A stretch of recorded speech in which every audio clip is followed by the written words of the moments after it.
اعوذ باللہ من الشیطان الرجیم بسم اللہ الرحمن الرحیم ثم قست قلوبکم، پھر تمہارے دل سخت ہو گئے، من بعد ذالک، اس سب کے بعد، فہی کالحجارۃ، سو وہ ہو گئے جیسے پتھر، او اشد قسوہ، یا ان سے بھی سخت، وان من الحجارۃ، اور پتھروں میں تو ایسے بھی ہیں، لما یتفجر منہ الانہار، جن سے جاری ہوتی ہیں نہریں، وان منہا لما یشقق، اور ایسے بھی ہیں جو پھٹ جاتے ہیں، فیخرج منہ الماء، اور نکلتا ہے ان سے پانی، وان منہا لما یہبط من خشیۃ اللہ، اور ان میں ایسے بھی ہیں جو گر پڑتے ہیں اللہ کے ڈر سے، وما اللہ بغافل عما تعملون، اور اللہ بے خبر نہیں تمہارے کاموں سے۔ خلاصہ تفسیر، گزشتہ واقعات سے متاثر نہ ہونے پر شکایت کی طور پر ارشاد ہوتا ہے، ایسے واقعات کے بعد چاہیے تھا کہ تم لوگوں کے دل بالکل نرم اور حق تعالیٰ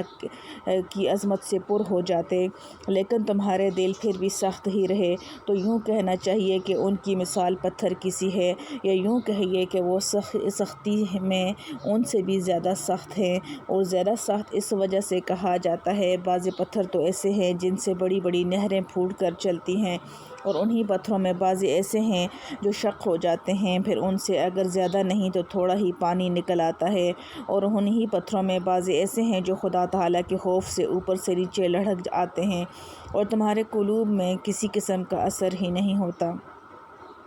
اور اس قساوت سے جو اعمال بد صادر ہوتے ہیں، حق تعالیٰ تمہارے ان اعمال سے بے خبر نہیں ہیں، بول جلد تم کو سزا تک پہنچا دیں گے۔ فائدہ، اس جگہ پتھر کے 3 اثرات بیان کیے گئے ہیں، اول ان سے زیادہ پانی نکلنا، دوم کم پانی نکلنا، ان دو میں کسی کو شبہ نہیں پڑتا، تیسری صورت یعنی خدا کے خوف سے پتھر کا نیچے آ گرنا، اس میں ممکن ہے کسی کو شبہ ہو کیونکہ پتھر کو تو عقل اور حس نہیں ہے، سو یہاں یہ سمجھ لینا چاہیے کہ خوف کے لیے عقل کی تو ضرورت نہیں، کیونکہ حیوانات لا یعقلون میں خوف کا مشاہدہ ہوتا رہتا ہے، البتہ حس کی ضرورت ہوتی ہے، لیکن جمادات میں اتنی حس بھی نہ ہونے کی کوئی دلیل نہیں، کیونکہ حس حیات پر موقوف ہے، اور بہت ممکن ہے کہ ان میں ایسی لطیف حیات ہو جس کا ہم کو ادراک نہ ہوتا ہو، جیسا جو ہر دماغ کے احساس کا بہت سے عقلاء کو ادراک نہیں ہوتا، وہ محض دلائل سے اس لیے قائل ہوتے ہیں، تو دلائل طیبہ سے ظاہر نص قرآن کی دلالت اور قوت کسی طرح سے بھی کم نہیں۔ پھر ہمارا یہ دعویٰ بھی نہیں کہ ہمیشہ پتھر گرنے کی علت خوف ہی ہو، کیونکہ اللہ تعالیٰ نے یہ فرمایا ہے کہ بعض پتھر اس وجہ سے گر جاتے ہیں، سو بہت ممکن ہے کہ گرنے کے اسباب مختلف ہوں، ان میں سے بعض طبعی ہوں اور ایک سبب خوف خدا بھی ہو۔ اس مقام پر 3 قسم کے پتھروں کا ذکر میں ترتیب نہایت لطیف اور افادہ مقصود نہایت بلیغ انداز میں کیا گیا ہے، یعنی بعض پتھروں میں تاثر اتنا قوی ہے جس سے نہریں جاری ہو جاتی ہیں، جن سے مخلوق خدا فائدہ اٹھاتی ہے، اور ان یہودیوں کے دل ایسے بھی نہیں کہ مخلوق خدا کی تکلیف و مصیبت میں پگھل جائیں، اور بعض پتھروں میں ان سے کم تاثر ہوتا ہے جس سے کم نفع پہنچتا ہے، تو یہ پتھر بنسبت اول کے کم نرم ہوئے، اور ان کے قلوب اس درجہ دوم کے پتھروں سے بھی سخت ہیں، اور بعض پتھروں میں گو اس درجہ کا اثر نہیں، مگر پھر بھی ایک اثر تو ہے کہ خوف خدا سے نیچے گر آتے ہیں، گو درجے میں پہلی قسموں سے یہ ضعیف تر ہیں، مگر ان کے قلوب میں تو کم درجہ اور ضعیف ترین جذبہ انفعال بھی نہیں۔ افتطمعون ان یؤمنوا لکم، اب کیا تم اے مسلمانوں توقع رکھتے ہو، وقد کان فریق، کہ وہ مانے بات تمہاری، افتطمعون ان یؤمنوا لکم، اب کیا تم اے مسلمانوں توقع رکھتے ہو کہ وہ مانے بات تمہاری، وقد کان فریق منہم، اور ان میں ایک فرقہ تھا، یسمعون کلام اللہ، کہ سنتا تھا اللہ کا کلام، ثم یحرفونہ، پھر بدل ڈالتے تھے، من بعد ما عقلوہ، اس کو جان بوجھ کر، وہم یعلمون، اور وہ جانتے تھے، خلاصہ تفسیر مسلمان یہودیوں کو مومن بنانے کی جو کوشش کر رہے تھے اور اس میں کلفت اٹھاتے تھے تو یہود کے حالات و واقعات بتا اور سنا کر مسلمانوں کی امید انقطاع کر کے ان کی کلفت اس آیت کے ذریعہ دفع فرماتے ہیں۔ اے مسلمانوں، کیا یہ سارے قصے سن کر اب بھی تم توقع رکھتے ہو کہ یہ یہودی تمہارے کہنے سے ایمان لے آئیں گے؟ حالانکہ ان سب مذکورہ قصوں سے بڑھ کر ایک اور بات بھی ان سے ہو چکی ہے کہ ان میں کچھ لوگ ایسے گزرے ہیں کہ اللہ تعالیٰ کا کلام سنتے تھے اور پھر اس کو کچھ کا کچھ کر ڈالتے تھے اور ان کو سمجھنے کے بعد ایسا کرتے اور لطف یہ کہ جانتے تھے کہ ہم برا کر رہے ہیں، محض اراض نفسانیہ کارروائی کا باعث ہوتی۔ فائدہ مطلب یہ ہے کہ جو لوگ ایسے بے باک اور اغراض نفسانی کے اسیر ہوں، وہ کسی کے کہنے سننے سے کب باز آنے والے اور کسی کی کب سننے والے ہیں۔ اور کلام اللہ سے مراد یا تو توریت ہے اور سماع سے مراد بواسطہ انبیاء علیہم السلام کے ہے، اور تحریف سے مراد ان کے بعض کلمات یا تفاسیر یا دونوں بدل ڈالنا ہے، اور یا کلام سے مراد وہ کلام ہے جو ان 70 آدمیوں نے بطور تصدیق موسیٰ علیہ السلام کوہ طور پر سنا تھا، اور سماع سے مراد بلا واسطہ، اور تحریف سے مراد قوم سے یہ نقل کر دینا کہ آخر میں اللہ تعالیٰ نے یہ بھی فرما دیا تھا کہ جو حکم تم سے ادا نہ ہو سکے وہ محاف ہے۔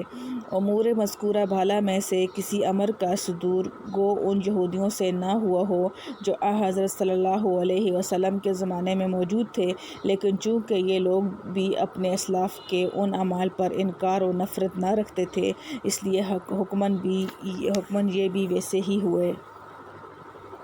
وَإِذَا لَقُوا الَّذِينَ آمَنُوا قَالُوا آمَنَّا، اور جب ملتے ہیں مسلمانوں سے تو کہتے ہیں ہم مسلمان ہوئے۔ وَإِذَا خَلَا بَعْضُهُمْ، اور جب تنہا ہوتے ہیں إِلَىٰ بَعْضٍ ایک دوسرے کے پاس، قالوا تو کہتے ہیں أَتُحَدِّثُونَهُم بِمَا فَتَحَ اللَّهُ عَلَيْكُمْ، تم کیوں کہہ دیتے ہو ان سے جو ظاہر کیا اللہ نے تم پر، لِيُحَاجُّوكُمْ تاکہ جھٹلائیں تم کو، بِهِ عِندَ رَبِّكُمْ اس سے تمہارے رب کے آگے، أَفَلَا تَعْقِلُونَ کیا تم سمجھتے نہیں؟ خلاصہ تفسیر، اور جب ملتے ہیں منافقین یہود مسلمانوں سے تو ان سے کہتے ہیں کہ ہم بھی ایمان لے آئے ہیں، اور جب تنہائی میں جاتے ہیں یہ بعض منافق یہودی دوسرے بعض اعلانیہ یہودیوں کے پاس تو ان سے ان کی معیت اور ہم مشربی کے مدعی ہوتے ہیں، اس وقت وہ ان دوسرے یہودی ان سے کہتے ہیں کہ تم یہ کیا غضب کرتے ہو، مسلمانوں کو خوشامد میں وہ باتیں بتلا دیتے ہو جو ان کے مفید مذہب اللہ تعالیٰ نے توریت میں تم پر منکشف کر دی ہیں، مگر ہم بمصلحت پوشیدہ رکھتے ہیں، نتیجہ یہ ہوگا کہ وہ لوگ تم کو حجت میں مغلوب کر دیں گے کہ دیکھو یہ مضمون اللہ کے پاس سے تمہاری کتاب میں آیا ہے، کیا تم اتنی موٹی سی بات نہیں سمجھتے؟ فائدہ منافقین کبھی ایک آدھ بات خوشامد میں اپنے ایمان کی سچائی جتلانے کے لیے مسلمانوں سے کہہ دیتے تھے کہ توریت میں رسول اللہ صلی اللہ علیہ وسلم کے متعلق بشارت آئی ہے یا قرآن مجید کے متعلق خبر آئی ہے وغیرہ وغیرہ، اس پر دوسرے لوگ ان کو ملامت کرتے تھے۔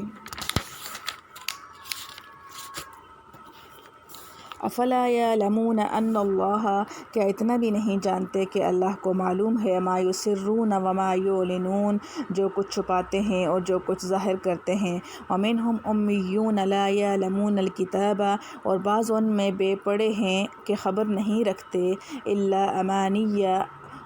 سوائے جھوٹی آرزوؤں کے، وَإِنْ هُمْ إِلَّا يَظُنُّونَ، اور ان کے پاس کچھ نہیں مگر خیالات۔ فَوَيْلٌ لِّلَّذِينَ يَكْتُبُونَ الْكِتَابَ، سو خرابی ہے ان کو جو لکھتے ہیں کتاب، بِأَيْدِيهِمْ اپنے ہاتھ سے،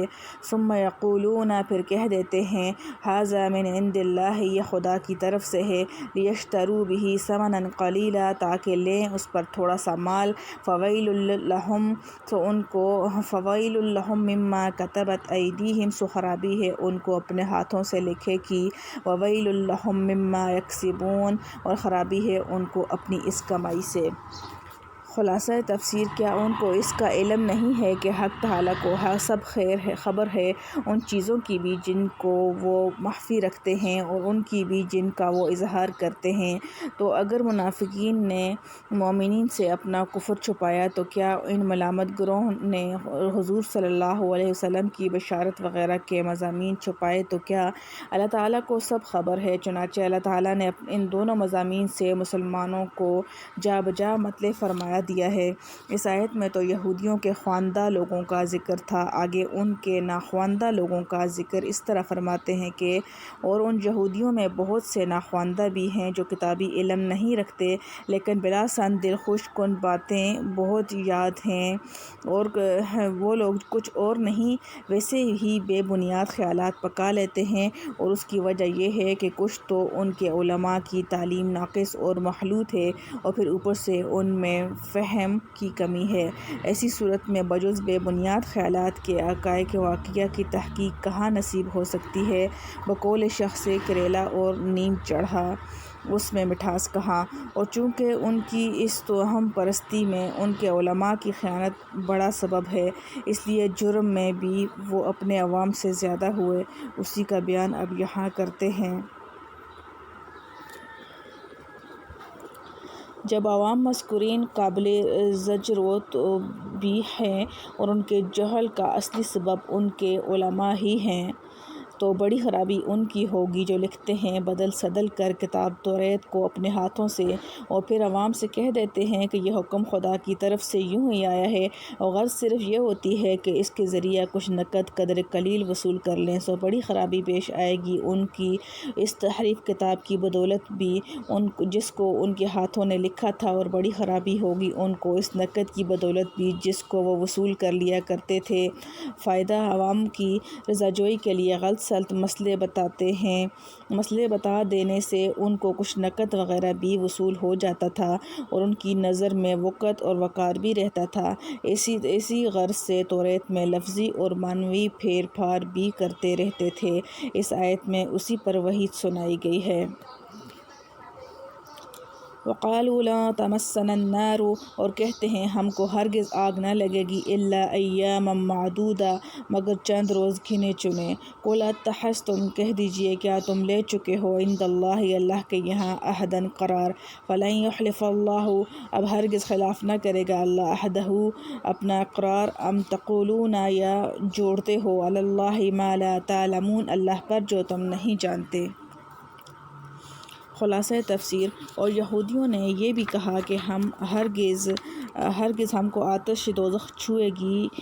بھی نہیں، تو مگر ہاں بہت تھوڑے روز جو انگلیوں پر شمار کر لیے جا سکیں۔ اے محمد صلی اللہ علیہ وسلم، آپ صلی اللہ علیہ وسلم ان سے یوں فرما دیجئے، کیا تم لوگوں نے حق تعالیٰ سے اس کے متعلق کوئی معاہدہ لے لیا ہے جس میں اللہ تعالیٰ اپنے معاہدہ کے خلاف نہ کریں گے، یا معاہدہ نہیں لیا بلکہ ویسے ہی اللہ تعالیٰ کے ذمہ ایسی بات لگا رہے ہو جس کی کوئی علمی سند اپنے پاس نہیں رکھتے؟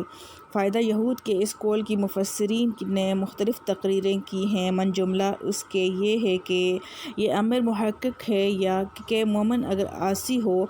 تو گو بقدر گناہ دوزخ کے عذاب میں داخل ہو، لیکن ایمان کی وجہ سے دائمی عذاب جہنم نہ ہوگا، بعض چندے نجات ہو جائے گی۔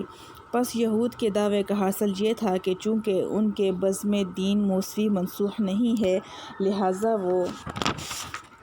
مومن ہیں۔ انکار نبوت حضرت عیسیٰ علیہ السلام و جناب حضور مقبول صلی اللہ علیہ وسلم سے کافر نہیں ہوئے، بس اگر کسی عصیان کے سبب دوزخ میں چلے بھی گئے پھر نکال لیے جائیں گے، اور چونکہ یہ دعویٰ بنا الفاسد ہے، کیونکہ دین موسوی کی ابدیت کا دعویٰ خود غلط ہے، لہٰذا انکار نبوت مسیحا علیہ السلام و محمدیہ صلی اللہ علیہ وسلم کے سبب وہ لوگ کافر ہوں گے، اور کفار کے لیے بعض چندے دوزخ سے نجات پا جانا کسی بھی آسمانی کتاب میں نہیں جس کو اللہ تعالیٰ نے عہد سے تعبیر فرمایا، بس ثابت ہوا کہ دعویٰ بلا دلیل بلکہ خلاف دلیل ہے۔ بلا ما کسب سیئۃ وحاطت بہ خطیئتہ، کیوں نہیں جس نے کمایا گناہ اور گھیر لیا اس کو اس کے گناہ نے، فاولئک اصحاب النار، سو وہی ہیں دوزخ کے رہنے والے، ہم فیہا خالدون، وہ اسی میں ہمیشہ رہیں گے، والذین آمنوا وعملوا الصالحات، اور جو لوگ ایمان لائے اور عمل کیے نیک، اولئک اصحاب الجنت، وہی ہیں جنت کے رہنے والے، ہم فیہا خالدون، وہ اسی میں ہمیشہ رہیں گے۔ خلاصہ تفسیر: خلود فی النار کا ضابطہ بجز چند روز کے تم کو آتش دوزخ کیوں نہیں لگے گی بلکہ ابدالآباد تک اس میں رہنا ضروری ہے، کیونکہ ہمارا ضابطہ یہ ہے جو شخص قصداً بری باتیں کرتا رہے اور اس کو اس کی خطا و قصور اس طرح احاطہ کر لے کہ کہیں نیکی کا اثر تک نہ رہے، سو ایسے لوگ اہل دوزخ ہوتے ہیں اور وہ اس میں ہمیشہ ہمیشہ رہیں گے، اور جو لوگ اللہ اور رسول صلی اللہ علیہ وسلم پر ایمان لائیں اور نیک کام کریں ایسے لوگ اہل بہشت ہوتے ہیں اور وہ اس میں ہمیشہ ہمیشہ رہیں گے۔ فائدہ خطاؤں کے احاطہ کے جو معنی اوپر ذکر کیے گئے ہیں، اس قسم کا احاطہ اس معنی کے ساتھ کفار کے ساتھ مخصوص ہے، کیونکہ کفار کی وجہ سے کوئی بھی عمل صالح مقبول نہیں ہوتا، بلکہ کفر کے قبل اگر کچھ نیک اعمال بھی کیے ہوں تو وہ بھی ضائع اور ضبط ہو جاتے ہیں، اسی وجہ سے کفار میں سرتا پا بدی ہی بدی ہوگی جس کی جزا ابدی جہنم ہوگی، بخلاف اہل ایمان کے، اول تو ان کا ایمان خود بہت بڑا عمل صالح ہے، دوسرے اعمال فرعیہ بھی ان کے نامہ اعمال میں درج ہوتے ہیں، اس لیے وہ نیکی کے اثر سے خالی نہیں، پس احاطہ مذکور ان کی حالت پر صادق نہیں آتا۔ خلاصہ یہ ہوا کہ جب اس ضابطہ کی روح سے کافر کا ابدی جہنمی ہونا ثابت ہو گیا تو چونکہ حضرت موسیٰ علیہ السلام خاتم الانبیاء نہیں ہیں، آپ کے بعد حضرت عیسیٰ علیہ السلام اور حضرت محمد صلی اللہ علیہ وسلم بھی نبی ہیں، تو یہود ان کا انکار کر کے کافروں میں شامل ہو گئے، اس لیے اس ضابطہ کی روح سے وہ بھی خالد فی النار ہوں گے اور ان کا دعویٰ مذکور دلیل قطعی سے باطل ٹھہرا۔ وَإِذْ أَخَذْنَا مِيثَاقَ بَنِي إِسْرَائِيلَ لَا تَعْبُدُونَ إِلَّا اللَّهَ، اور جب ہم نے لیا قرار بنی اسرائیل سے عبادت نہ کرنا مگر اللہ کی، وَبِالْوَالِدَيْنِ إِحْسَانًا وَذِي الْقُرْبَى وَالْيَتَامَى وَالْمَسَاكِينِ، اور ماں باپ سے سلوک نیک کرنا اور کنبہ والوں سے اور یتیموں اور محتاجوں سے، وَقُولُوا لِلنَّاسِ حُسْنًا، اور کہیو سب لوگوں سے نیک بات، وَأَقِیمُوا الصَّلَاةَ، اور قائم رکھیو نماز، وَآتُوا الزَّکَاةَ، اور دیتے رہیو زکوٰۃ، ثم تولیتم، پھر تم پھر گئے، الا قلیلا منکم، مگر تھوڑے سے تم میں سے، وانتم مورزون، اور تم ہی ہو پھرنے والے۔ خلاصہ تفسیر: اور زمانہ یاد کرو جب لیا ہم نے تورات میں قول و قرار بنی اسرائیل سے کہ عبادت مت کرنا کسی کی بجز اللہ کے، اور ماں باپ کی اچھی طرح خدمت گزاری کرنا، اور اہل قرابت کی بھی، اور بے باپ کے بچوں کی بھی، اور غریب محتاجوں کی بھی، اور عام لوگوں سے جب کوئی بات کہنا ہو تو اچھی طرح خوش خلقی سے کہنا، اور پابندی رکھنا نماز کی، اور ادا کرتے رہنا زکوٰۃ، اور پھر تم قول و قرار کر کے اس سے پھر گئے بجز معدود چند کے، اور تمہاری معمولی عادت ہے اقرار کر کے ہٹ جانا۔ فائدہ یہ معدود چند وہ لوگ ہیں جو کہ توریت کے پورے پابند رہے، توریت کے منسوخ ہونے سے قبل شریعت موسیٰ کے پابند رہے، جب توریت منسوخ ہو گئی تو شریعت محمدیہ صلی اللہ علیہ وسلم کے متبع ہو گئے۔ مسئلہ اس آیت سے معلوم ہوا کہ یہ احکام اسلام اور سابقہ شریعتوں میں مشترک ہیں، جن میں توحید، والدین اور رشتہ داروں اور یتیموں اور مسکینوں کی خدمت، اور تمام انسانوں کے ساتھ گفتگو میں نرمی و خوش خلقی کرنا، اور نماز اور زکوٰۃ سب داخل ہیں۔ تعلیم و تبلیغ میں سخت کلامی کافر سے بھی درست نہیں۔ قولوا للناس حسنا سے مراد قولا ذا حسن ہے، اس کا محاصل یہ ہے کہ جب لوگوں سے خطاب کرے تو بات نرمی سے کرے، خوشروئی اور کشادہ دلی سے کرنی کرے، چاہے مخاطب نیک ہو یا بد، سنی ہو یا بدعتی، ہاں دین کے معاملہ میں مداہنت اور اس کی خاطر سے حق پوشی نہ کرے۔ وجہ یہ ہے کہ حق تعالیٰ نے جب موسیٰ و ہارون علیہ السلام کو فرعون کی طرف بھیجا تو یہ ہدایت نامہ دیا کہ قولا لہو قولا لینا، تو آج جو کلام کرنے والا ہے وہ حضرت موسیٰ علیہ السلام سے افضل نہیں، اور مخاطب کتنا ہی برا ہو فرعون سے زیادہ برا خبیث نہیں۔ طلحہ بن عمر رحمۃ اللہ علیہ کہتے ہیں کہ میں نے امام تفسیر و حدیث عطا رحمۃ اللہ علیہ سے کہا کہ آپ کے پاس فاسد عقیدے والے لوگ بھی جمع رہتے ہیں، مگر میرے مزاج میں تیزی ہے، میرے پاس ایسے لوگ آتے ہیں جو میں ان کو سخت باتیں کہہ دیتا ہوں۔ حضرت عطا رحمۃ اللہ علیہ نے فرمایا کہ ایسا نہ کیا کرو، کیونکہ حق تعالیٰ کا حکم ہے کہ وَقُولُوا لِلنَّاسِ حُسْنًا، اس میں تو یہودی و نصرانی بھی داخل ہیں، خواہ مسلمان خواہ کیسا ہی ہو وہ کیوں نہ داخل ہوگا۔ الحمدللہ حمداً کثیراً طیباً مبارکاً فیہ کما یحب ربنا ویرضا۔ اللہم صلی علی سیدنا محمد النبی امی وعلی آلہ وسلم تسلیما، لا حول ولا قوة الا باللہ۔